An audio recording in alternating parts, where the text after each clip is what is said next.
Uma organização criminosa que tinha como vítimas criadores de gado na cidade de Bocaiúva foi desarticulada pela Polícia Civil. Os prejuízos causados por eles foram quase de R$1 milhão e os dois principais suspeitos são da cidade de Brasília de Minas. Na manhã desta quinta-feira, todos os detalhes deste caso foram apresentados em coletiva de imprensa. Começou ali em meados de 2023.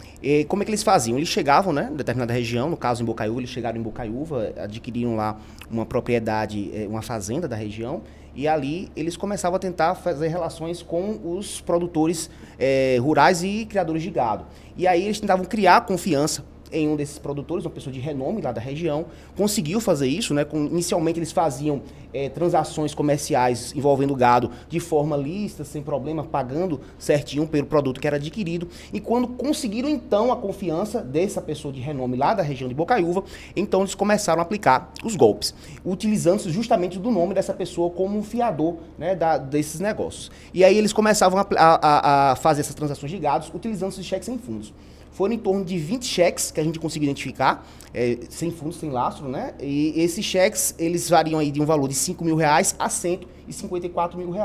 E o valor total do prejuízo que foi infligido lá aos produtores rurais e produtores de gado lá da região foram em torno de R$953 mil. Isso na região de Bocaiúva. Durante as investigações, a gente identificou também que antes mesmo desses golpes que eram aplicados lá na nossa região, também foram aplicados outros golpes em Buritizeiro e na região de Diamantina, que esses golpes aí antes de Bocaiúva estavam em torno do valor de R$2 milhões. Os investigados, eles é um senhor de 81 anos, né, e outro de 54 e 59 anos.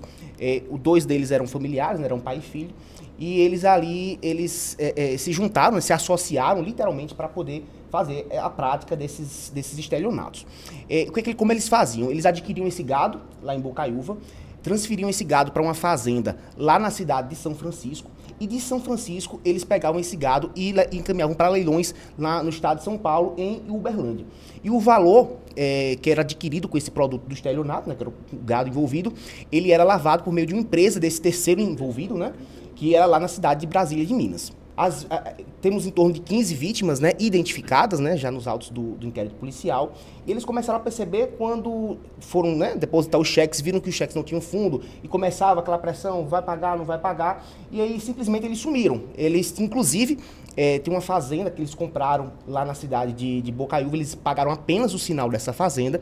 Quando eles perceberam que os golpes já não iam dar mais certo, eles simplesmente, e também o proprietário, quando viu que não ia receber o restante do valor da fazenda, entrou com a ação de reintegração de posse, e aí ele viu que realmente a casa dele tinha caído lá na região de Bocaiúva, né, que ele não tinha mais condições ali de aplicar golpes, eles simplesmente abandonaram a fazenda com os animais que estavam lá, que ele foi em torno de 220 cabeças de gado na época, e foram para a região São Francisco e não mantiveram contato com mais nenhuma das vítimas. Esses animais eram tirados de Bocaiúva, encaminhados para essa fazenda, Fazenda Ouro, lá na região, na zona rural de São Francisco, e de lá eles dispersavam esses animais para leilões lá na região de Uberlândia e do estado de São Paulo. É importante destacar que esse homem que atuava junto com eles em Bocaiúva também era vítima, ele não fazia parte do esquema criminoso.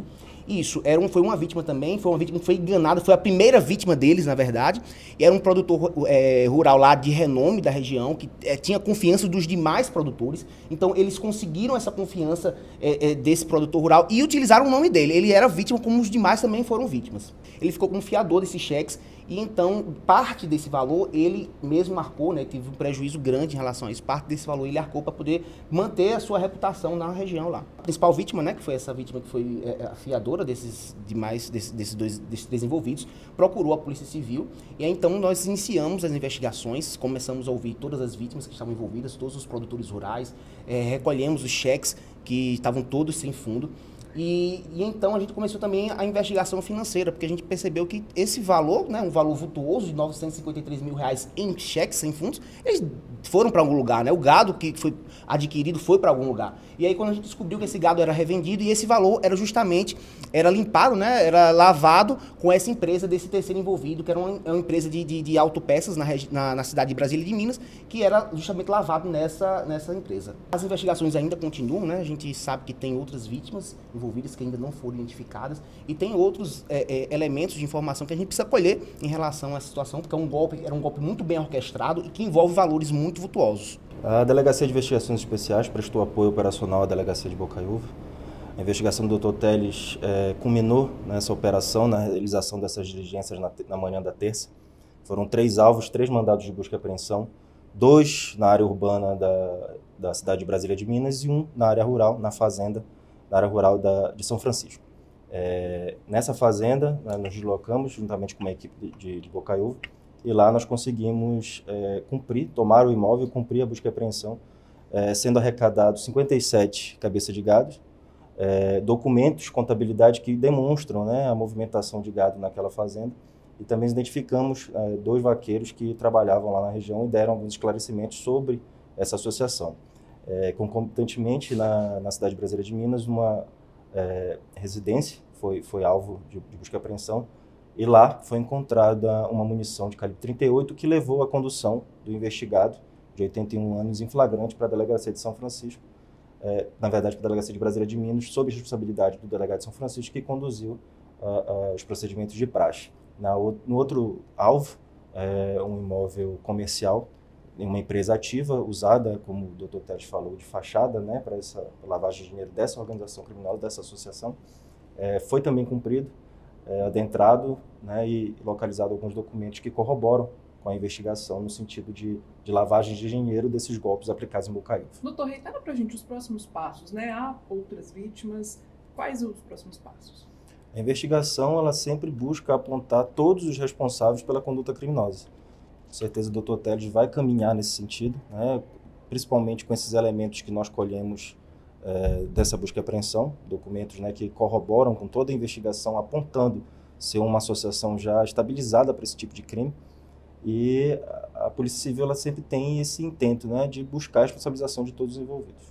A investigação conduzida pela Delegacia de Bocaiúva entendeu que as medidas cautelares plausíveis e cabíveis nesse momento eram essas medidas sem ser a segregação cautelar deles. Na verdade, além da busca e apreensão, o Dr. Teles também representou pelo bloqueio de valores, né, também pela busca e apreensão, sequestro de bens. Então, quando a gente enfrenta uma associação criminosa com viés de golpes e lavagem de dinheiro, muitas vezes a própria apreensão e indisponibilidade desses bens, ele faz mais efeito do que a própria prisão.